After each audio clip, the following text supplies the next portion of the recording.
Om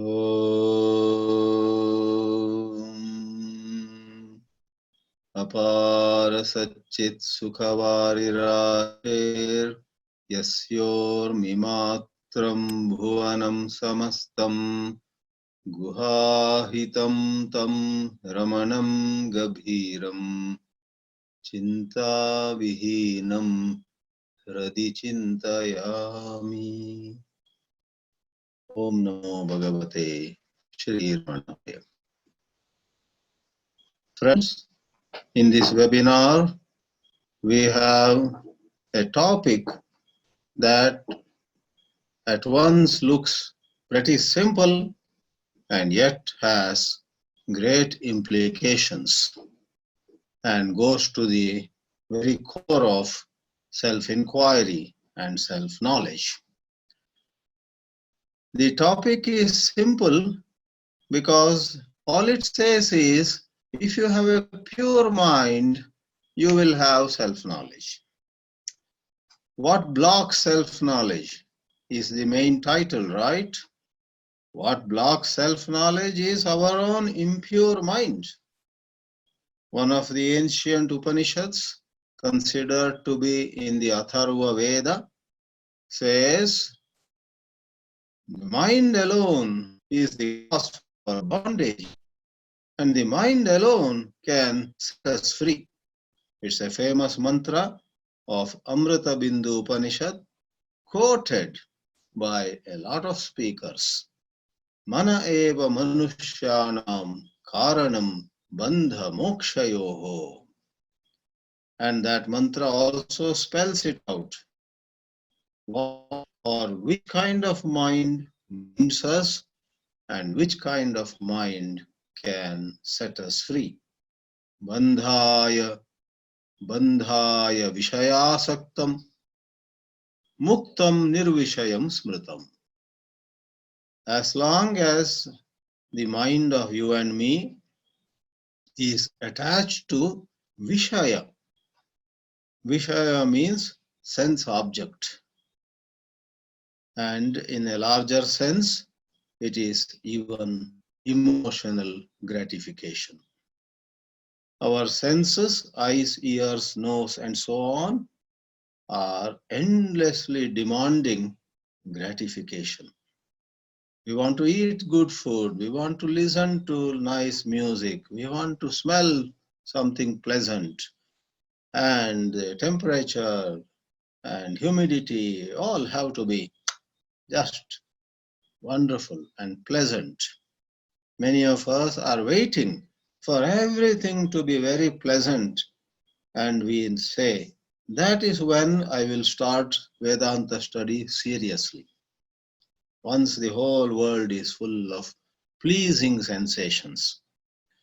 Vedanta says, you can't wait like that.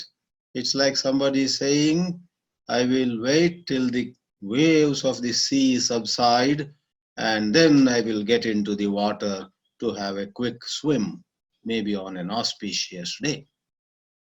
The Amrita Bindu Upanishad makes it appear very simple that all we need to do is free our mind from its slavish attachments to sense objects, then nirvishayam, that which is free from such dependence on vishaya, nirvishayam, muktam smritam, leads to liberation. But this apparently simple affair is pretty hard when we scratch the surface and find that contained in that attachment to sense gratification, there is a very, very complex network of thoughts.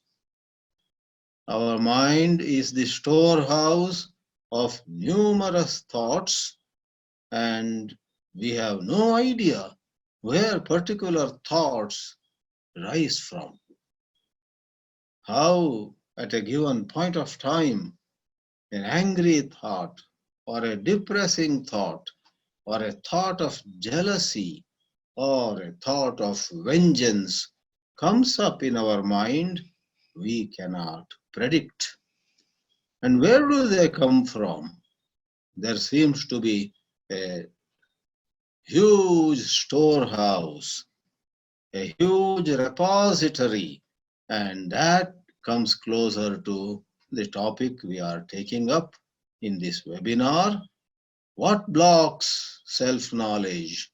In a second line supplied to the title, we say the challenge is of images.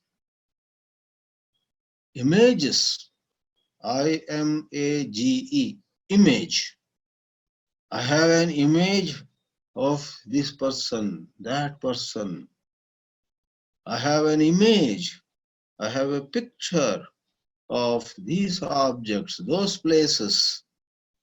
And with these images being formed in my mind, it's extremely difficult to be neutral, to be equal to all people, to all places, to all objects, and so on. Very powerful likes and dislikes arise because of these images. The moment I see somebody, suppose I think of Ravana, then I will be scared. The moment I see another person, he to my eyes looks like Rama, embodiment of Dharma. I feel so assured, so secure, and I want to be near him. What this first person actually is and what this second person actually is could be different from the image that I have of these two people. Likewise, they have an image of me too. Therefore, relationships become very complex because we do not deal with each other. Really, we are dealing with each other's images. Images are interacting with each other. In the context of these images, it becomes next to impossible for us to let go of our attachments to Vishayas, sense objects. Even in the context of a simple cup of coffee, first we think I am attached to coffee. True enough to an extent, but on a deeper level, I am attached to the memory of how I felt about myself when I had coffee the last time. A picture of myself enjoying, a picture of myself feeling a high the last time I had coffee.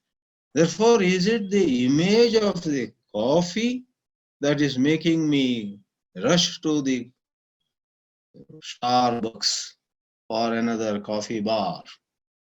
Cafe Coffee Day in India, many places. The moment I see the name barista, certain brand of the coffee shops, wow, and I want to go there. Is it because I have an image of what barista or Starbucks is? Or is it a memory of the self, of myself? In all situations and scenarios, the perception of the outer world and a certain self-perception go together. And self-inquiry requires that we question both of them. So the scriptures are never tired of asking us to question our attractions as well as aversions. There is a beautiful short Upanishad, Skanda Skanda Upanishad. And this Skanda Upanishad in the 11th mantra stresses the same point. It says, you know what is meditation? Don't go for all kinds of ideas. The simple definition of meditation, of true meditation, is when you are free from thought of sense objects. Dhyanam nirvishayam manaha. Yada bhavatah manaha nirvishayam bhavati tada tatra dhyanam sampadyate. The whole mantra is so beautiful. Abheda darshanam jnanam dhyanam nirvishayam manaha snanam manomala tyagaha shauchamindriya nigraha. We talk about indriya nigraha. The Skandopanishad says, more than anything else, if we talk of what is shaucha, it's slightly different. Cleanliness, and we think shaucha, cleanliness is clean clothes, you have taken bath, you have kept the place clean and so on. This Kandopanishad turns everything upside down. It says true shaucha, more than having to do with taking bath or keeping the place around clean or wearing fresh new clothes, true shaucha, shaucha meaning shuchitva, cleanliness. True cleanliness is when you have proper self-control. The day you stop taking an extra helping of something you like, you take some delicacies, you take some food that you like, and you stop at the right time. Vedanta doesn't say don't take the food you like. Vedanta says do not take more than what is right. Right quantity at the right time and so on. Then there is Indriya Nigraha. You don't have to starve the senses. You don't have to deny to the senses what they ask for. Give to them what they ask for in moderate quantity and at the right time. Such Indriya Nigraha will bless you with the value called Shaucha, cleanliness. And what is Snana? More than bath with cold water, hot water with soap and so on, which are necessary, which have a place of their own, in a higher spiritual context, manomala tyagaha. If we time and again let go, put aside impurities of our mind, that is snana. And the height of wisdom is abheda darshanam.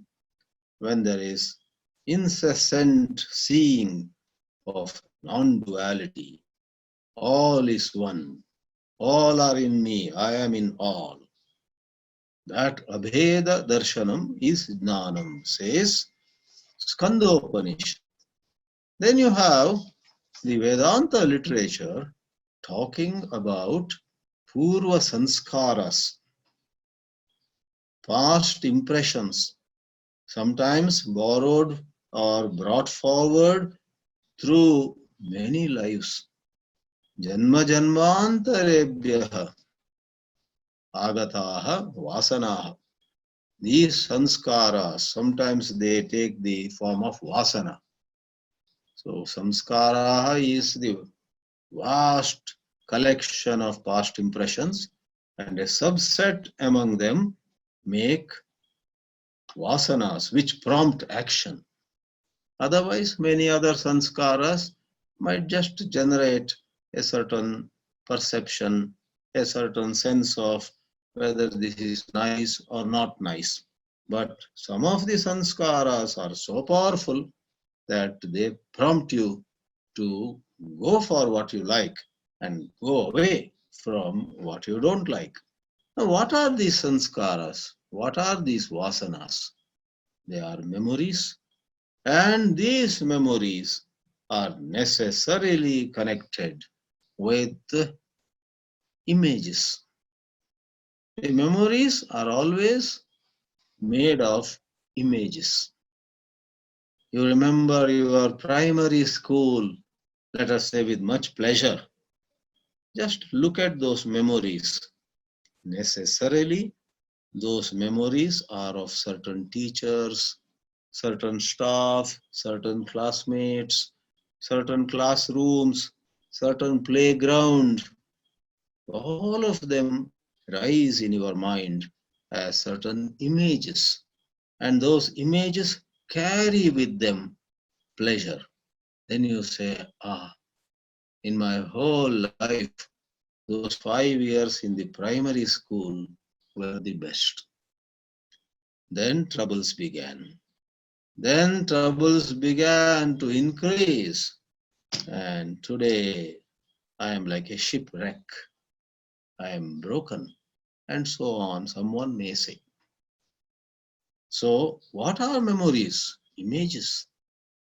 No wonder this idea of memory is so powerful that Sri Shankaracharya, in a comparable manner or in a manner of comparing, brings this word smriti, memory, even in his definition of the most fundamental problem of human bondage, human life, that is adhyasa.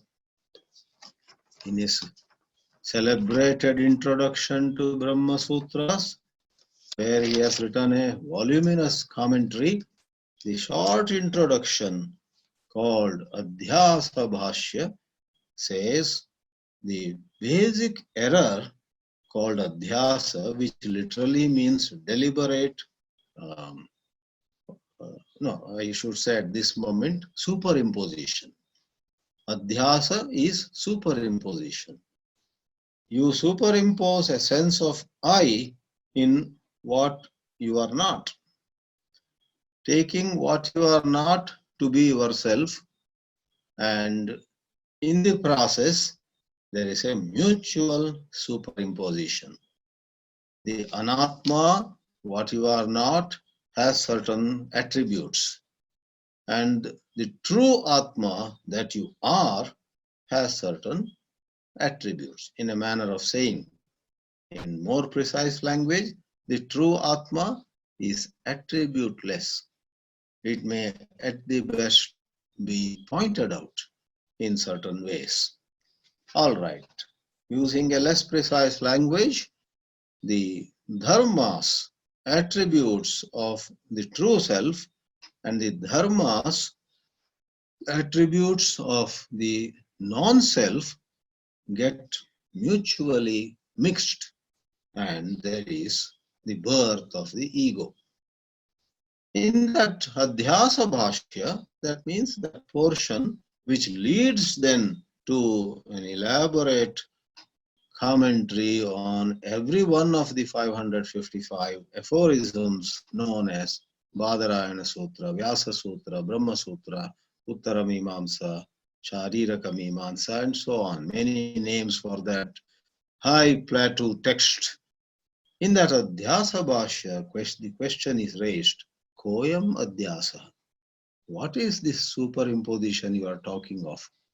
And as relevant to present topic, Adi Shankara says, Smriti Rupaha. It is like memory. Smriti Rupaha Paratra Purvadrishta Avabhasa. Purvadrishta, what was seen before somewhere else. Paratra, now at a totally different place, at a different time. Avabhasa seems to recur. In a party, I meet somebody, and in a couple of seconds, I recognize him. He is the man who had insulted me 7 years ago. Where was that? Oh, it was in Fort Worth, Texas. Oh, memory works. Then, not just the image of the person, the way he behaved that time, and where I was, whether I was standing or sitting, whether I was with people or alone. These are simple images. But actually, as I recognize and I remember what had happened 7 years ago, I begin to relive that insult. As though I am insulted now again. Though in reality, that person looks at me and gives a genuine smile. But in reality, the person has nothing against me now, let's say. But memories play havoc. Purva drushta, what I had gone through 7 years ago, Paratra, now in Bombay, in Villeparle, I meet him in a get together and I experience again. And let me hasten to add, Adi Shankara in no way talks about adhyasa as actually a function of memory, because if you say it is actually a memory, then there must be some real object in the past, and to make possible that object there must be yet another in a time that is even before that. That would be infinite regress. It's a big error in logic. Anavastha dosha. Sri Shankara, when he says, Shankaracharya, Smriti Rupaha Paratra Purva Drishtavabasaha, he says, it has that quality of how we suffer from a memory of something that had happened before. It partakes of that nature, but to be more precise, he himself says later in the same Adhyasa Bhashya, it is to mistake something for what it is not, or to mistake what is not something to be something. Like you have all those more picturesque examples. To mistake what is not a snake to be a snake, to mistake what is not silver to be silver, to mistake what is not a man to be a man, while actually it is stump of a tree.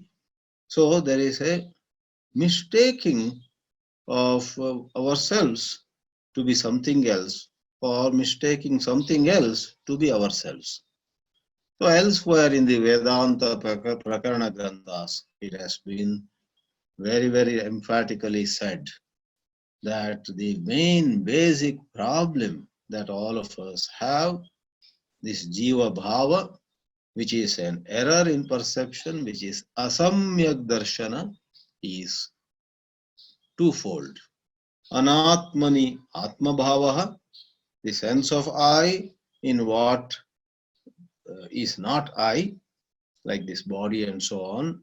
This body is not the pure self, but I take this body to be me. This is me. Right? Anatmani atma buddhi or atma bhavaha, and jagati satyatva buddhi or satya buddhi. This world of names and forms becomes so real to us. Shri Ramana Maharshi said at a certain place that one of the biggest tragedies is not only we take the world to be real, he says the biggest tragedy is we read and talk so much about God, but we don't take God to be truly present, God to be a truth, God to be a reality. We don't seriously take God to be acting every moment without exception. He is overseeing everything. If anybody takes that seriously, then surrender becomes spontaneous. Maharshi Ramana also said with much wit and wisdom that if one were to really appreciate and understand and accept God's role in one's life, then one doesn't plan at all anything. What I will become, what I will build, how much I will earn, what kind of house I will make, what kind of travel I will plan for 2021 or 22 when this COVID is over. You know, you and I dream, we plan. Maharshi says, if you know that it is utterly in God's hands, then you will not plan.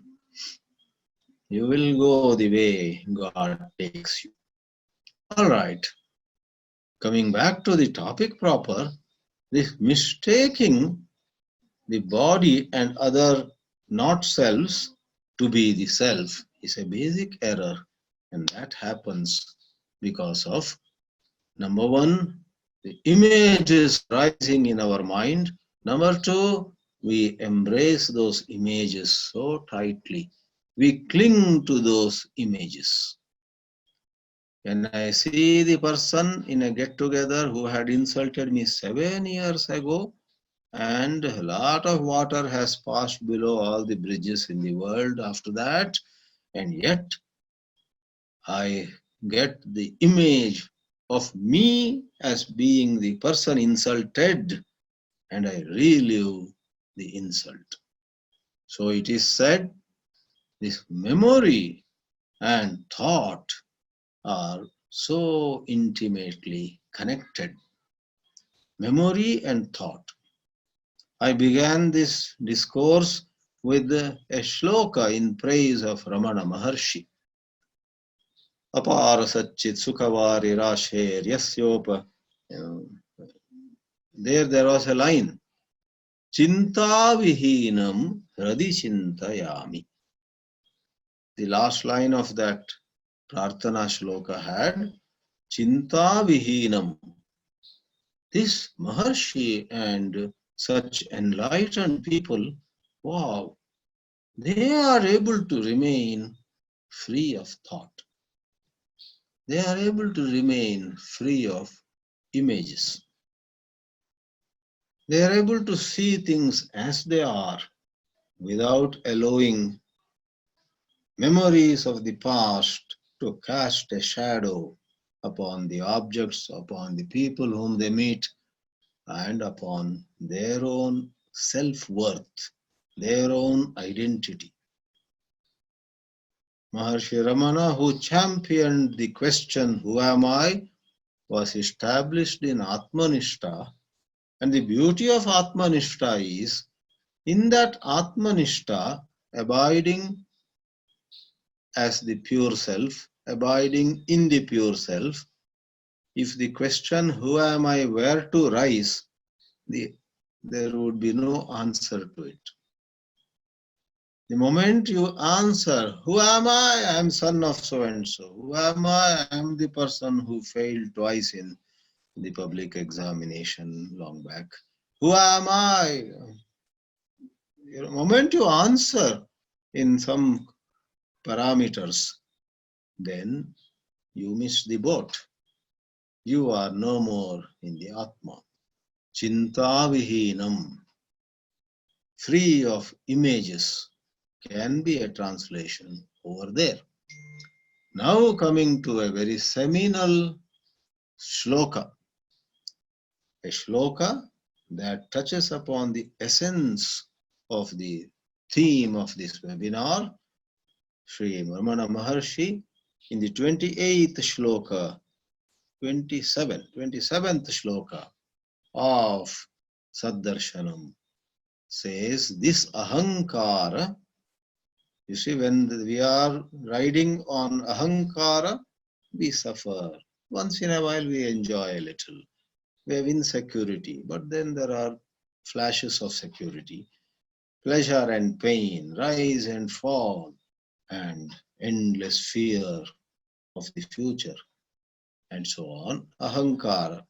Ahankara is the foundation for all of them. And about ahankara, the verse says, roopodbhavo roopa-tati-pratisthah रूपाशनो धूतगृहीत रूपः स्वयं विरूपः स्वविचारकाले धावति अहंकार पिशाच एषः. This ahankara is a pishacha. It's like a ghost, like an evil spirit, and it is made of images. I take the liberty to translate rupa, which elsewhere is form, shape. I translate rupa as image. I have an image of being a very learned man. Or some other times somebody has an image of I am way behind all others. What I really am, God knows. But I carry an image. I have an image of being bright, rich. I have an image of being very good looking and so on. Any of us can have a certain image, right? So it is in images, good or bad, pleasing or hurting, that the ego rises. Roopodbhavo. It stays in tati, roopa-tati, in bunches of images. And rupa ashana. Even as we go through life, even as we'll get a promotion here or get a demotion there, somebody praises us, we get a new image about ourselves. And somebody dismisses whatever is credited to us. And then our image gets a blow. So a new image we take, like a caterpillar, before letting go of a previous leaf, ensures that it is holding on to another leaf without fail. The ego goes on taking new images. It does leave some old images, not before catching another new image. Dhuta, giving up some images, and grihita, taking some new images. But then, if we do vichara, we study the Vedanta, we get certain inputs, and in the light of the inputs that the Vedanta has given, we contemplate, we do manana, we battle with certain samshayas, clear them. Then we battle with viparita buddhi, viparita bhavana. That becomes nididhyasana. And thus, through shravana, manana, and nididhyasana, and a certain variation or another way of putting them all is through swavichara, self-inquiry. Dhuta grahita rupa swavicharena dhavati. It runs, it takes to its heels. Pujya Swami Chinmayananji was asked, what do you think this ego is? He said, the ego is nothing but a bundle of memories. He called it memories. We may as well, or we may jolly well replace the word memories with images. The ego is nothing but a number of self-images. And the more we try to be free of them, alas, they come and hijack us. They hold our neck with all the more force, it seems. Therefore, lastly, what are we to do? Bhagavad Gita says, this world, the outer world and the inner world, are both very complex. The third shloka of the 15th chapter, Purushottama Yoga, says, Na rupamasyeha tathopalabhyate nanto na chadir na cha sampratishtha ashvattamenam suvirudha moolam asanga shastrena dridhena chitva. With the sword of detachment, born of viveka, not just willpower, not just through a birthday resolution, or not just through a sankalpa at the end of a lecture. Okay, I'm going to practice detachment now. Suddenly you remember that you have some 2 gulab jamuns left in the kitchen. Then you say, okay, my practice of detachment will start after finishing them. You go and quickly finish them. Now I'm going to practice detachment. Rama Rama. That kind of funny, sankalpa, resolution, resolve, and funny ways of implementation, some hodgepodge, no stability, no sthirata. Sthirata nahi nahi re. as one of Sadashiva Brahmendra's compositions laments. Mankind generally has no steadiness when it comes to spiritual inquiry. They are sometimes very steady when it is selfish pursuit of some goal, pursuit of riches, pursuit of name and fame. Very steady, very, very dedicated. Oh, what a focus! They work day and night, they sweat and toil. But when it comes to self-inquiry, it is taking a strong vested interest to task. This ego is the most powerful vested interest in human life. And we have invested so much into building this ego. And suddenly these saints and sages, these gurus and illumined people come and say, let go of that ego. We say, ask me to give up anything else, but don't ask me to leave this ego. This ego is what I'm so fond of. So it's extremely difficult. But Sri Krishna says, asanga. Asanga is vairagya. Take the sword of vairagya and cut this attachment that you have. What is attachment really? It is a phenomenon in certain lack of clarity of seeing. It is something that rises and remains strong when there is not enough light in the room. It's a phantom figure which would not stay for even a moment more if there were to be light. And where are we to get that light? That is where Shastra Adhyayana. Swadhyayat ma pramadaha, right? The Taittiriya Upanishad. So, you and I may study some Vedanta, teach some Vedanta here and there, but broadly speaking, we have no Vairagya. How are we to get Vairagya? That's where in a traditional context, it is said, do not be irregular in your japa, in your tapa, in some vows, in some rules that you have yourself adopted. Maybe some silence here, maybe some fasting over there, maybe some repeating a mantra somewhere. Japa, tapa, anushtana, and equally right living. You are aware that you should not be making fun of somebody just like that for your pleasure. Some bad habits. Or you should not be dishonest in handling money. Or you should not violate some other value in relationship. But we fail the old vasanas. Never mind, what has happened is over. But now do go for right living. So what brings to us Viveka and Vairagya is not just that compartmentalized japa or Vishnu Sahasranama or Shiva Stottara Archana.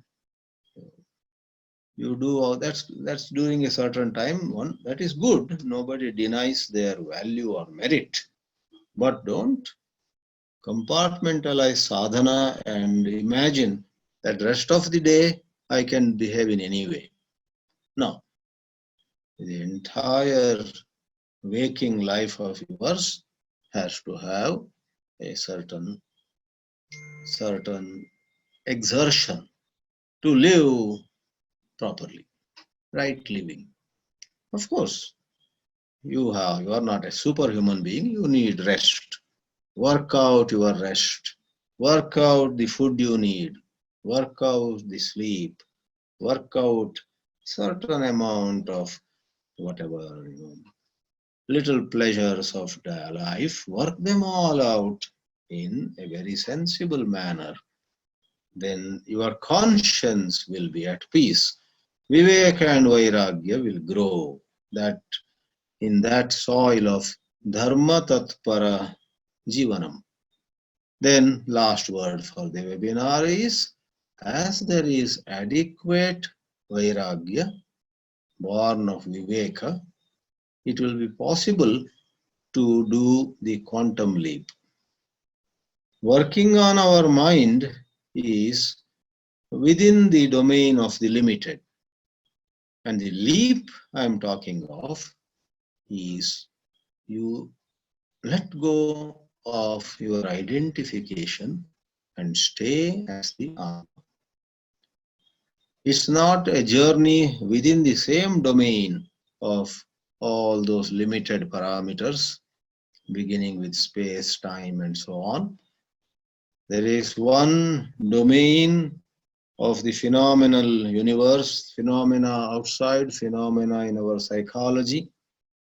There is time outside, the clock is ticking away, and there is time inside in my mind, in the mind of everybody, psychological time.